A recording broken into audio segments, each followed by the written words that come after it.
Hello and welcome to the Creativity Cabinet.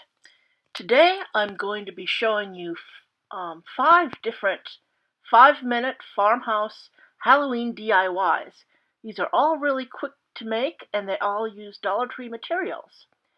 And there's going to be a bonus at the end. So let's get started. The first DIY is a spellbook. I started with a hardcover notebook that you can get from the Dollar Tree, and I found these wonderful stickers that are kind of full metal, and they have like a nifty border on them. For the first spell book, I used these rub-on letters, and I had a bad experience in my last video with using the Dollar Tree rub-on, so this time I was really careful, and I cut each one out individually along with the backing so that I could arrange them before sticking them down. Then all I had to do was just peel each backing off, stick the letter down carefully exactly where I wanted it, and then rub it down, which you'll see me doing here. I didn't have enough room to make it say spell, which I originally wanted, so I made it say spell book. And I think that turned out pretty well. Then what I did is I used some more of the faux metal dimensional stickers and decorated the book. Then I took my gold glass writer, which I got from Dollar Tree, and I used it to color in the edges to make them gold. But I actually really didn't like how this turned out, so instead I switched to a gold paint marker. Fortunately, those are available at Dollar Tree now too, and I used that to make gold along the edges. That worked out a lot better. For the second spell book, I used letter stickers. I thought these were really cool looking letter stickers, but when I put them down I noticed that there really wasn't enough contrast with them. So I fixed that by using a silver paint marker and outlining each letter. That made them stand out quite a bit more. I also had a really hard time with these letters removing the little inner pieces from like the P and the O's. They just weren't coming out. So the way that I fixed that was I just took my silver paint marker and colored in those areas. And that way it looked like they had been removed. I finished the second book by coloring in the edges of the pages silver with a silver paint marker. A spellbook needs a fancy pen, so I found this great kind of rainbowish novelty pen with a big jewel on it at the Dollar Tree, and I colored most of it black with my big chunky black paint marker, which I also got at the Dollar Tree. And then I put kind of spidery like lines going up near the top. The second DIY is really super easy. I found these cute little glass candle jars at the Dollar Tree. They all have these wonderful black lids, though the lids are open. So the first thing I had to do was to put something in there to kind of close that hole. I actually found a really wonderful pattern on the backing cardboard of a set of paper doilies that I got at the Dollar Tree. And so I used that, but you could also use black poster board. In fact, you could use just about anything because the flowers that go on top are going to cover up the whole thing. Basically, I just traced around the tops of the jars, cut them out, and now you see me using some tacky glue, or at least struggling using the tacky glue to glue them to the insides of the jars, of the jar lids. I had a little trouble because my one bottle had run out of glue, and so I had to struggle with it for a while, and then finally I used my new bottle. I got a little glue seeping out the edges, so I wiped that away with a baby wipe, though again, probably doesn't even really matter, because what I'm going to do on top is I'm going to take these wonderful Halloween flowers, these are like Julie's Boutique item, that were also at the Dollar Tree, and glue them on top. Then the first jar I just filled with some jar filler that I got at the Dollar Tree, And the second one, I used cotton balls and googly eyes. I had to kind of layer the cotton balls and the googly eyes, and I had to push down the googly eyes so that they showed through the jar on the outside of the jar. These made two cute little spooky bottles, which I really like how they turned out. The third DIY involves making some spooky looking potion bottles. I got these bottles at the Dollar Tree, and I started by taking some masking tape and putting it around kind of the tops of the bottles where I wanted the spray paint to stop. Then I spray painted them with some black spray paint that I got at Walmart for only 96 cents. I basically just did one coat. One coat is not enough to completely cover, but what it does do is it gives a wonderful smoky effect that makes the bottles look spookier. I printed some spooky vintage looking labels off the internet by just doing a Google image search on vintage Halloween labels. These look pretty cool. Of course, if you're going to make these to sell, you want to use copyright-free images. But I wasn't making these to sell, so I just Googled some images and found some great ones online. Then you see me here using some of my metallic markers and black Sharpies just to kind of jazz up the labels that I'm going to use a little bit. These make them kind of stand out a little bit more. When I was done jazzing them up, then I just took out my scissors and I cut them out. Once my bottles were dry, I removed the masking tape from them, and then it was just a matter of gluing the labels on with some Mod Podge. I used a sponge brush and just coated the backs of the labels with Mod Podge and then stuck them on the bottles. I didn't put any Mod Podge on the top because I didn't really want them to be glossy. I think they look better with just a kind of a papery matte finish. The fourth DIY involves making some kind of spooky shadow boxes. I found these cute little shadow boxes at Dollar Tree, and as you see here, I initially tried to paint parts of the shadow boxes black with this black acrylic paint that I had, but I actually really found that the coverage was just terrible. It just left lots of streaks, and it just wasn't turning out black like I wanted it to turn out. So eventually I had to kind of abandon that idea and start afresh.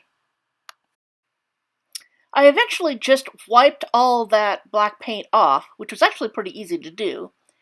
And then I went in and took some of my Waverly chalk paint in white, and I painted them completely white, all over.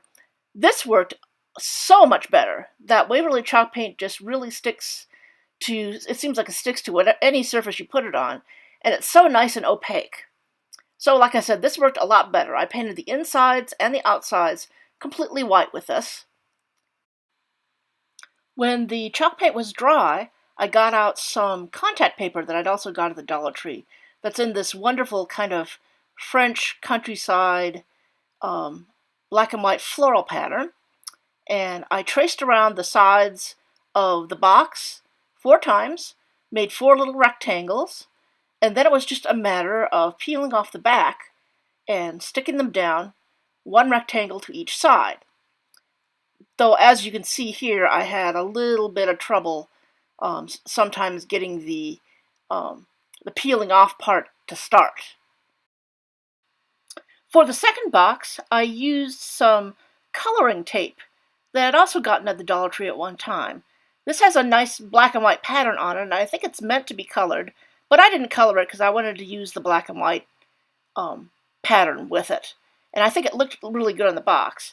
Basically, I'm just doing the same technique as I use with the contact paper. I'm tracing around the sides and then cutting out the rectangles, then peeling off the backing and sticking the rectangles to the sides of the boxes. Then I squirted tacky glue on the inside of the boxes, not on the round part, but just on the inside, around the round part. I used a little stylus type tool that I had sitting around, though you could probably just use a Q-tip or a paintbrush, and spread the glue around in there, and then I sprinkled on some black glitter. The glitter I got at the Target dollar spot last year, but you can find both black and silver glitter at the Dollar Tree. So that's really all there is to that. I took some old bags that I had handy to sprinkle the glitter on, though it would have made more sense to just put them onto a piece of folded paper.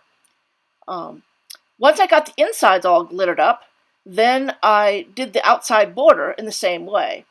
I alternated the colors, so the black one got a silver border and the silver one got a black border.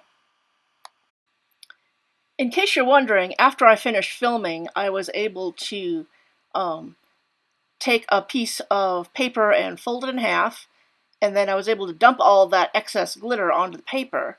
And then I was able to use the folded paper to return the excess glitter to the insides of the bottles. So the glitter didn't go to waste, in case any of you were concerned. Once the glue was dry, then it was just a matter of gluing on these Jolie's Boutique Halloween flowers into the middle. I think that they really gave the shadow boxes a really nice spooky look. I felt like my shadow boxes needed just a little something more. So I got out a cardboard lid from an aluminum foil cake pan that I'd gotten at Dollar Tree, which has a wonderful silver metallic color, and I cut out just a strip out of that, and I used some of my stick-on letters to spell out some spooky words. Again, I couldn't get the little parts out of the middles of some of the letters, so I used my silver paint marker to fill those in like I had done before. After I had spelled out what I wanted to spell out, all I needed to do was cut them out and glue them into the shadow boxes. They added a little bit of extra spook that I was looking for. For the final Halloween DIY, I got some resin gourds at the Dollar Tree. And the first thing I did was I removed the leaf and stems by just undoing the wire and pulling them out. But I set them aside because I knew I wanted to have them on later. It's just that having them off made them a lot easier to paint. Then I painted them with some Waverly chalk paint. I painted the first one white and the second one elephant gray. Again, I was very impressed by the coverage of this paint. These colors gave them the nice kind of slightly spooky and farmhousey look that I was looking for. Once the paint was dry, then I went in on the first one with a silver paint marker, and I colored in the stem silver.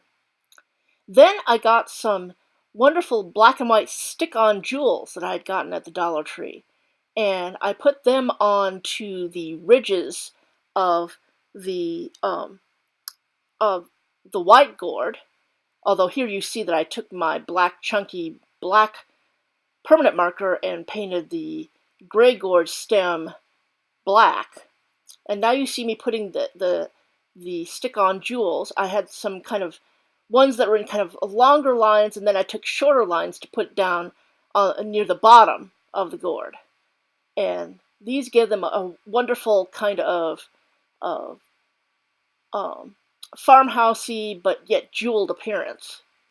I then took the leaf and I used the silver paint marker to completely color it in silver.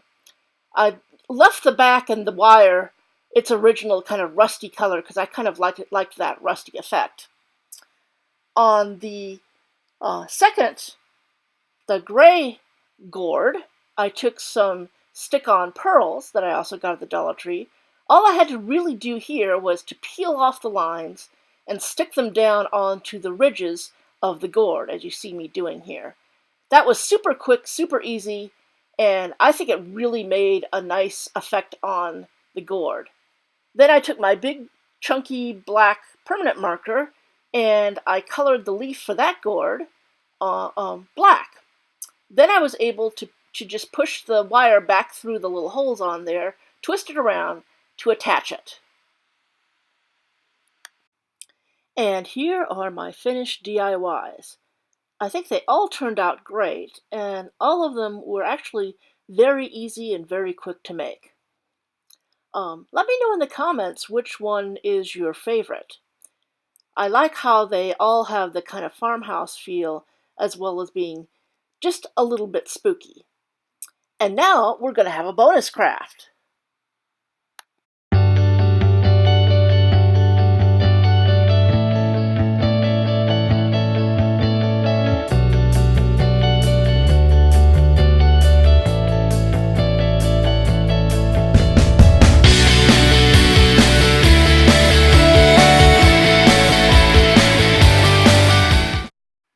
I got these frames at Borders. Remember them? When they went out of business. You can see that I got them for 75% off. At first it took me a while to figure out how to take them apart, but then I realized that they were attached with magnets and all I had to do was pull off the back. Then I took one of them and gave them a coat of white Waverly chalk paint. The other one I left unpainted because I really kind of liked the regular wood grain effect of it. Then I took some stick-on jewels that were basically stick-on jewel borders that I'd gotten at Dollar Tree, and I cut them to size and I attached them to the frames. I started with the unpainted frame since the other one still had paint on it that needed to dry, and I used these kind of gold ones. I think they look really great on the frame, and they were just really super easy to just measure, cut out, and apply. Then I applied the white stick-on jewel borders to the frame that I had just painted white. Then it was just a matter of taking my greeting cards and cutting them to size to fit into the frame, and then putting them into the frames. The frames made this easy because the backing of the frames was clear, and that made it really easy to trace them and cut them out. For the second frame, after I got the section of the pumpkins that I wanted, I cut out where it said Happy Halloween, and I figured out where I wanted that to go on my image, and then glued that down with a glue stick. It gave it a little bit of something extra when I put it into the frame. These were super quick and super easy to put together, and I really like how they turned out.